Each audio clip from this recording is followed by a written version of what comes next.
Je me suis rendu compte récemment que je parlais beaucoup de la promesse d'achat, mais que j'avais jamais pris le temps vraiment de l'expliquer c'était quoi une promesse d'achat. Je vous fais ça aujourd'hui. La promesse d'achat, en gros, ce que c'est un contrat, un engagement de l'acheteur auprès du vendeur qui s'oblige irrévocablement à acheter la propriété au prix et aux conditions qui sont dans le fameux document. Mais là, j'ai dit un engagement de l'acheteur. Mais le vendeur aussi, une fois que la promesse d'achat est acceptée, il s'oblige à vendre sa maison à l'acheteur. Dans la promesse d'achat, on va retrouver plusieurs éléments essentiels, dont le prix. Le prix dans la promesse d'achat est divisé un peu en sections.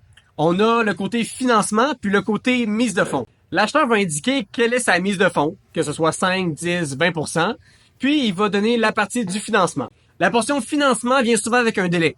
Un délai qu'on donne à l'institution financière pour analyser le dossier de ses clients et de la propriété, puis savoir si les acheteurs peuvent réellement se permettre la propriété en question. Normalement, on prévoit un 14 jours de délai pour le financement. Une autre condition qui revient souvent, c'est l'inspection. À l'inspection, en fait, on donne un certain délai, qui varie entre 7 et 10 jours, pour que l'acheteur puisse faire venir son inspecteur puis regarder si la propriété lui convient. Suite à l'inspection, on a un 4 jours supplémentaires pour analyser le rapport puis s'en déclarer satisfait. Si l'acheteur est insatisfait du rapport d'inspection, il peut essayer de négocier avec le vendeur sur les éléments problématiques ou tout simplement décider d'annuler la promesse d'achat.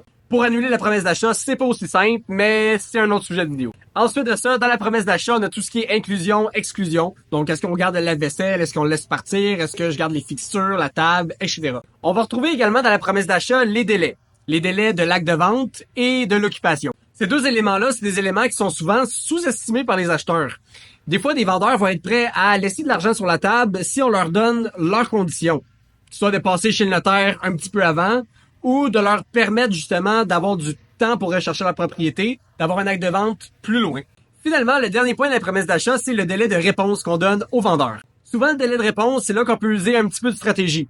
Dire au vendeur, on a une offre, on la fait maintenant, t'as 24 heures pour répondre, laisse faire les autres qui sont peut-être en file d'attente, c'est nous, on la veut. Au contraire, si on arrive sur une propriété qui traîne un petit peu de la patte sur le marché depuis 2-3 mois, puis qu'on arrive avec un prix agressif, ben là, on va au moins donner la chance au vendeur de assimiler nos nouvelles, puis de nous revenir avec quelque chose qui fait du sens aussi pour lui. Donc, c'est ce qui fait le tour, grosso modo, de la promesse d'achat.